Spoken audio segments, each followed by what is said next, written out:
Hi, everybody. Thank you for joining us on our bowl announcement call. We're excited that WKU has accepted an invitation to the 2025 New Orleans Bowl.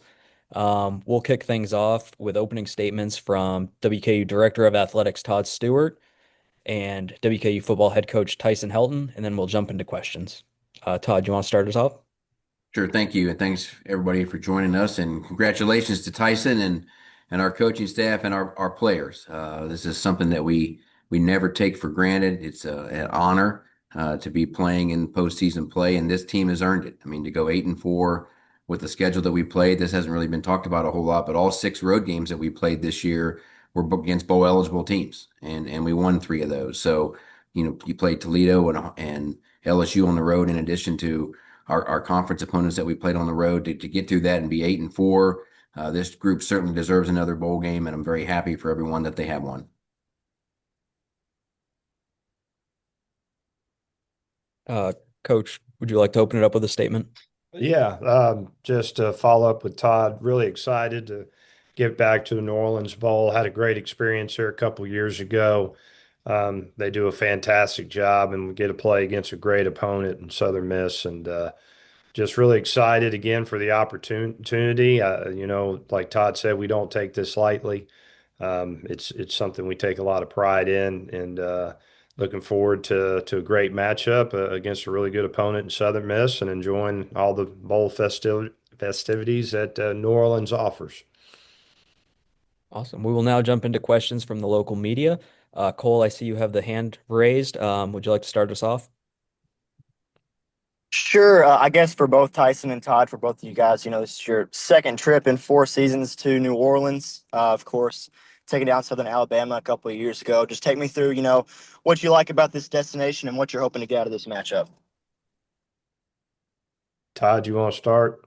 Sure. Well, I mean, first of all, New Orleans is a great American city, a very historic city.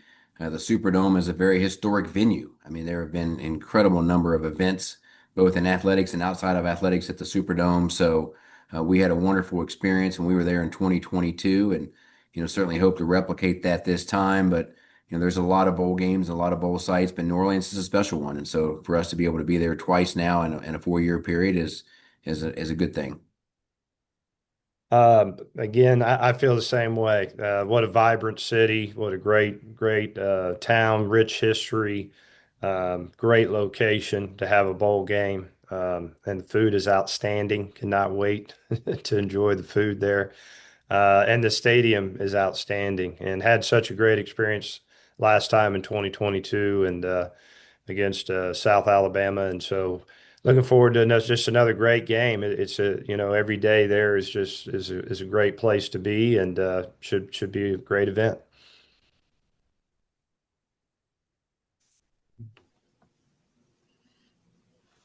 I guess I'll go ahead and ask another one. For Coach, I know you just figured out who you're playing in Southern Miss, but I guess take me through what you initially know about this program. They have a couple of common opponents, La Tech and Jack State. So just take me through, what you're looking for in this matchup. Yeah, statistically, we're pretty similar. We're scoring the same amount of points. We're giving up a little bit less, but not by much. You look at the stats. We're pretty evenly matched football team. Very well coached team. On offense, it starts with our quarterback. Big athletic quarterback does a great job. Running back is really hard to tackle. Got good skill players. Big physical offensive line. Very multiple on their defensive front. They control the line of scrimmage well. And, so again, I'm just now diving into them, but you look at the stats piece and it's pretty evenly matched. So what that means is, we got to make sure the turnover piece, we can create turnovers, don't give up turnovers. We got to have explosive plays.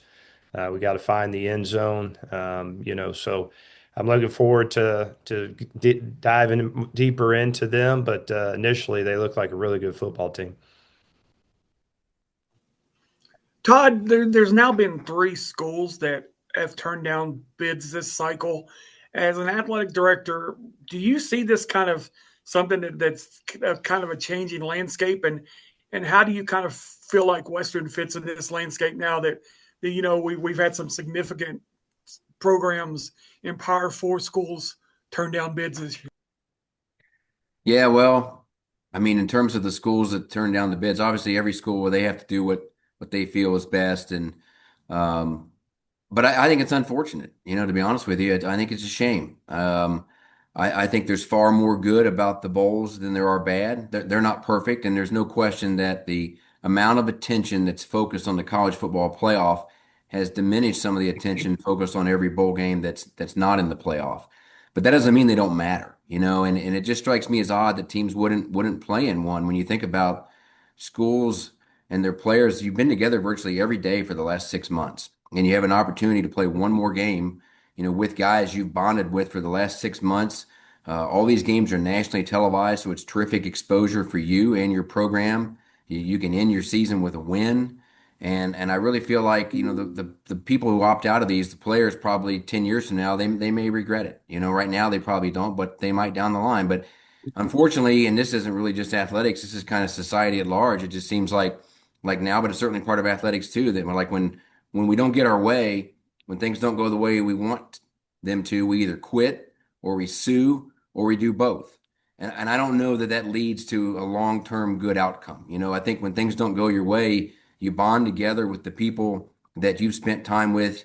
Fighting through adversity is part of life, and I think when young people have to fight through adversity and they come out on the other side, it strengthens them for the road ahead, and which we all know is going to be challenging, regardless of who you are. And so when you opt out, I think you lose a chance to learn a valuable life lesson. I just know for our program, and obviously our perspective is different, and many people on this call know the story, but some perhaps don't. I mean, you go back to the history of this football program. I mean, from 2008 to 2010, we went 4-32, and at one point in 2010, we had a 26 game losing streak, which at that time was the longest current losing streak in all of college football.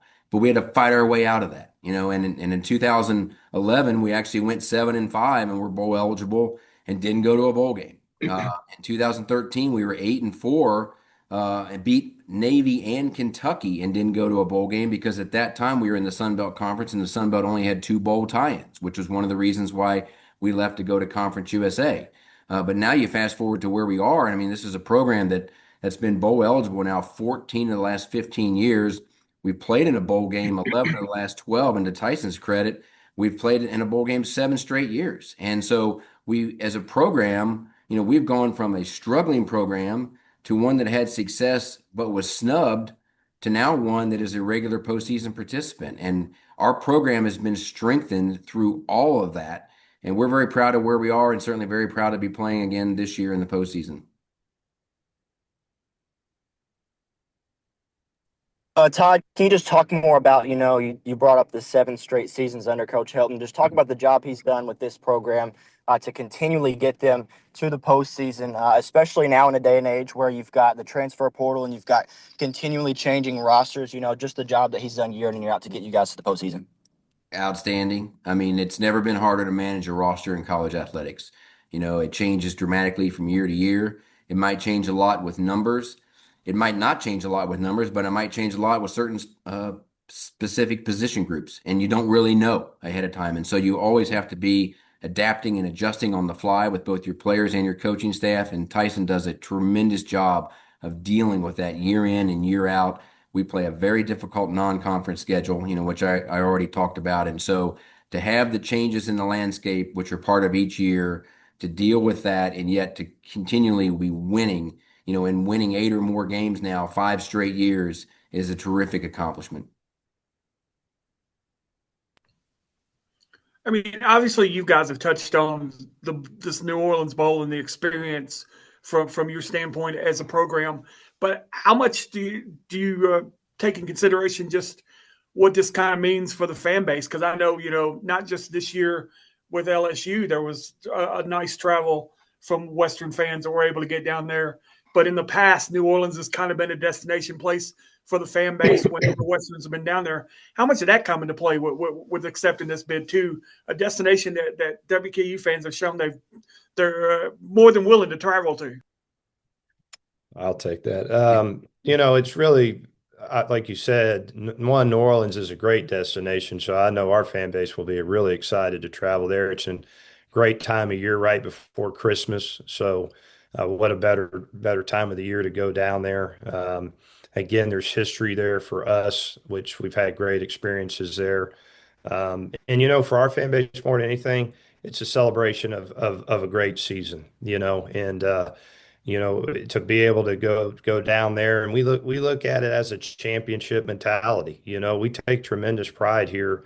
When you walk in the front lobby of our athletic facility, there's banners hanging there, and a lot of those banners are from some big time bowl wins. And so our fan base recognizes that, our players and our personnel recognize that, and so there's a lot of excitement there. And two, what New Orleans brings to your brand recognition is critically important. You always want to be a part of the national conversation for something. I feel like we're a very recognizable brand, and the New Orleans Bowl brings that to our brand. So I know our fan base will be really excited, and I think we'll represent WKU extremely well down there. Yeah, and that's perfect. The only thing I would add to that is to Tyson's credit, we've not just been about making the bowl game, we've been about winning the bowl game. I mean, that's a goal for everybody. And since 2014, we have 7 bowl wins as a program. And of the 136 FBS schools, only Alabama, Georgia, Ohio State, Wisconsin, and Minnesota, only 5 have more bowl wins than Western Kentucky has since 2014.